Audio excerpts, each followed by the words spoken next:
Hey guys, what's up? It's Coolman Jr. 88, your independent source for wrestling, NASCAR, and music news. That take was a little bit shaky, so I'm going to try again. And I want to explain, first of all, why I've been away for 2 weeks. I know 2 weeks is horrible for you guys. You expect new content from me, reviews and such. One of the reasons why I've been away is Raw hasn't been that exciting. And I just, don't find the energy for Raw now. But I will continue to watch it, and anything exciting that happens, I will let you know. And this is why I'm only bringing you certain highlights that I liked. I only watched up to a certain point after Vince McMahon's return, as reported last week on WWE.com. We didn't even know till last week that he was showing up. Reportedly, it's because of the low ratings that Raw's been getting lately, because of the 3-hour format. But and I believe that's the reason why Vince McMahon showed up as a character instead of himself. But we saw at the top of the show this week, we saw John Cena come out and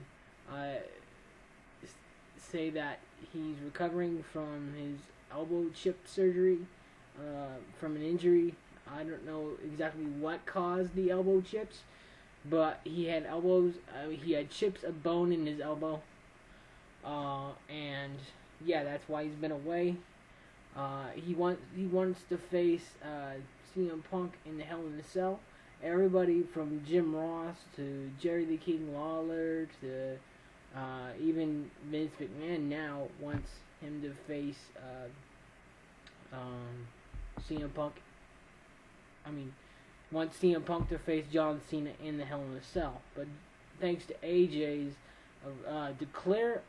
ruling that it was CM Punk's decision who he faced, CM Punk has summarily turned down John Cena at every turn, because he claims, and he has a point, that he's faced John Cena more than once and beat him more than once.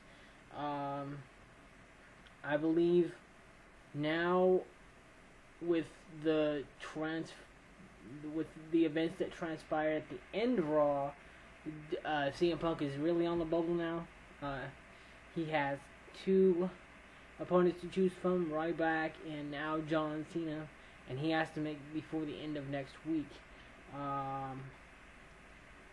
He has the rest of this week, and I believe he has to make his decision at next Monday night, I believe. But yeah, it was basically John Cena cut a promo for like 5 to 10 minutes, saying CM Punk, basically come out and face me and cement your legacy and all this and all that. And then it was Ryback comes out after John Cena to face Primo and Epico, 2-on-1 handicap match. Ryback wins, and yeah. And then it was Vince McMahon's State of the WWE address, where he starts in, and then CM Punk interrupts Vince McMahon, and basically CM Punk says, "You've been slapping me around for years," to which CM Punk literally slaps Vince McMahon. I don't know if it was a character slap or a real slap because of all the BS going around, and now CM Punk has to deal with real BS because he apparently slapped a fan after Raw that night. It looked to me, thanks to my friend Xenia, there was no audio to the tape, but it looked to me like the fan was just putting on sunglasses, and CM Punk found that offensive and slapped the fan. I do not know what provoked CM Punk. I don't know if the fan said anything, but if this was the case where the fan was just putting on the shades and CM Punk got offended by that, he has a real issue, and the WWE now has a real issue with CM Punk and the storyline direction. I don't know if he'll be fined or penalized for said action, but yeah. That's my thoughts on Raw right now. The real reason for this video, and I just want to send a congratulations out to my best friend in the whole world right now, Chris, who had his second child, a son, on October 3rd, 2012. Congratulations to him. I've been trying to coordinate with him to get over to the hospital and see his new son, but as of this morning, he is home with his new son and relaxing. His wife, Chelsea, is a registered nurse, going through what she has to go through. I believe it's called where you go through the rounds as a medical student. That's where she's at right now. She went through our local college nursing program here in where I live. So yeah, we have a local community college, and inside that local community college, we have a nursing program. So that's what she went through, and now she's going through the part where you go through rounds as a medical student. So yeah.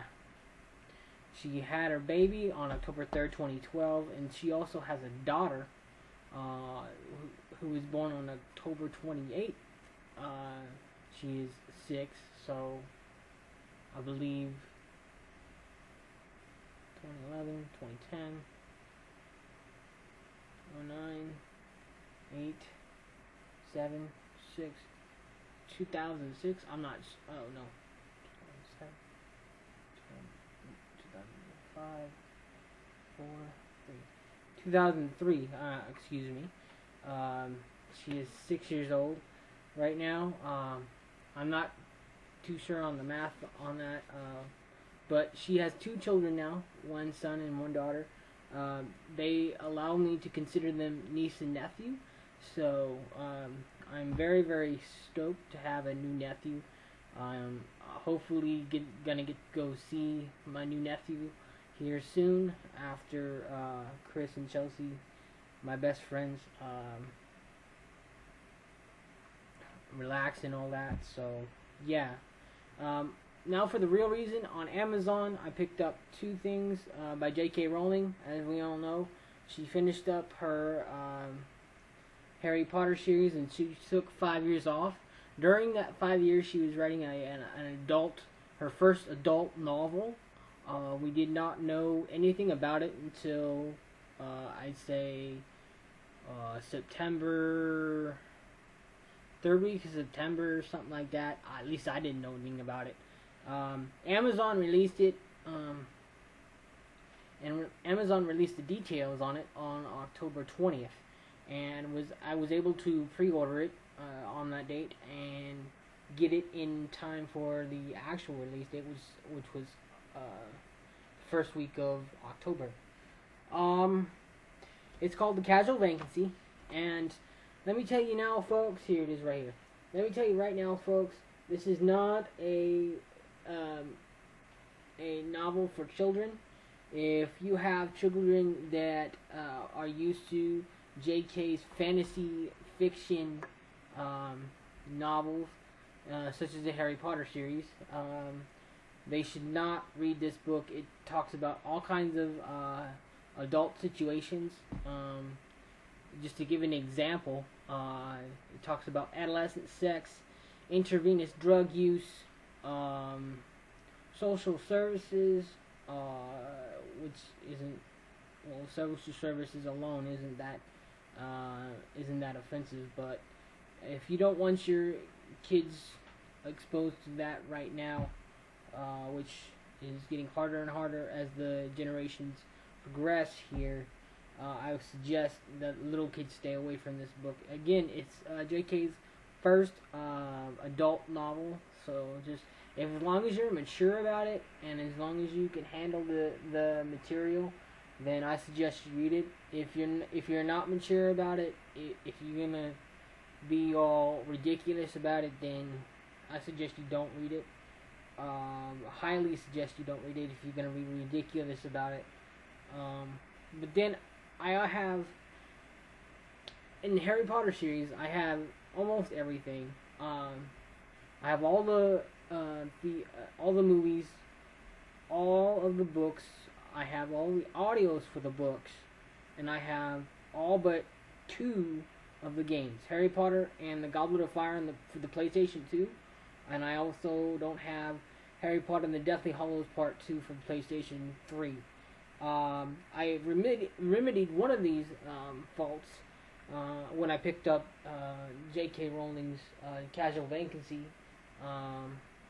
I remedied the fact that I don't have the Harry Potter and the Goblet of Fire on the PlayStation 2.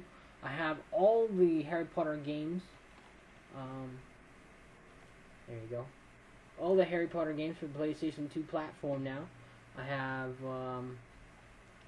Sorcerer's Stone, which for the PlayStation 1, but you can play PlayStation 1 games on the PlayStation 2 console. So I have the Chamber of Secrets, I have the Prisoner of Azkaban, now I have the Goblet of Fire, and I have the Order of the Phoenix, which was all the PlayStation 2 platform games, and then they switched to PlayStation 3 platform, which they switched it over with Harry Potter and the Half-Blood Prince, which was the first Harry Potter game that switched over to the PlayStation 3 platform, and then they have the Deathly Hallows Part 1 and Part 2 on the PlayStation 3 platform, and I have Part 1 of the Deathly Hallows on the PlayStation 3 platform. So that's Part 2 is the only one I don't have, and I plan on looking for that on Amazon here in the future. But I just wanted to show you guys again, if you're not going to be mature about it, it's her first adult novel. If you can handle the content and you read her and you read the Harry Potter stories and you can handle the adult content, then I suggest you reading it. But little kids, stay away from this book. As I explained, it talks about all these adult situations, and as long as you can handle it and be mature about it, then read it. That's it, guys. Congratulations to my new nephew now. October 3rd, 2012 is his birthday. I have it on my calendar. I'm gonna go see him pretty soon, and if you have any questions, comments, inbox me over here. Inbox me over here, and then if you have any comments, leave them in the comment section. If you have any questions on my book, The Casual Vacancy, if you have any questions on Harry Potter and the almost a Half-Blood Prince, but the Goblet of Fire, let me know. And I fully understand that this game right here was the worst one of the 8 in the gaming series. This one right here was the worst one.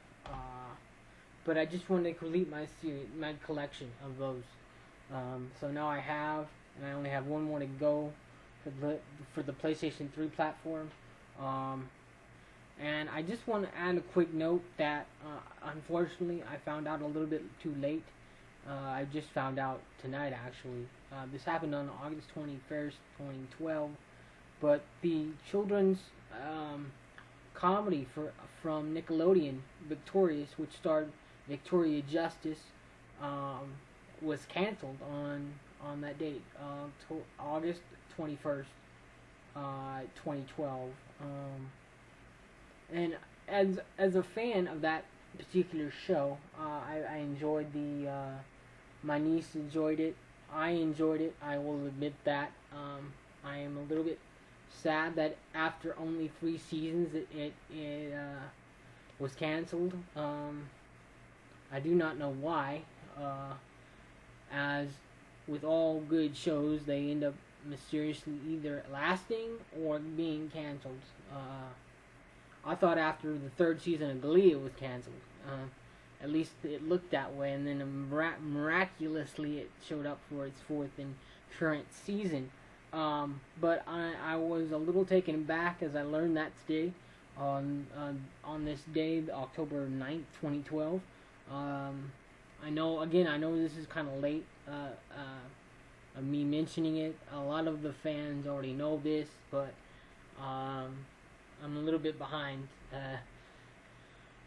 A little bit way behind, actually, as I am.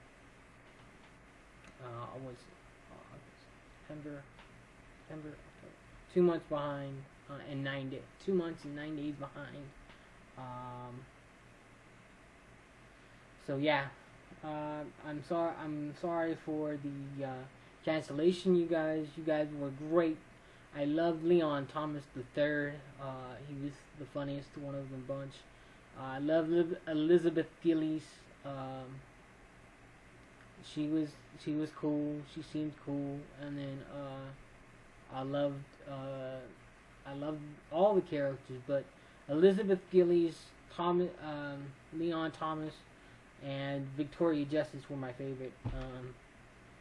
I know this is kind of like stupid, but I like the show, so it doesn't matter what you guys think of the show, but I liked it.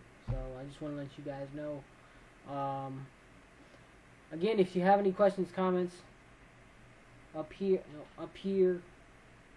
right here, or down there.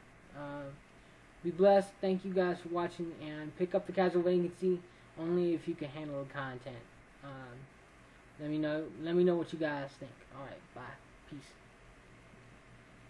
And I apologize for the 2-week delay, as I was dealing with all that good stuff. So, yeah, see you guys later. Be blessed. This is Coleman Jr. 88. Your independent source for wrestling, NASCAR, and music news. Peace out.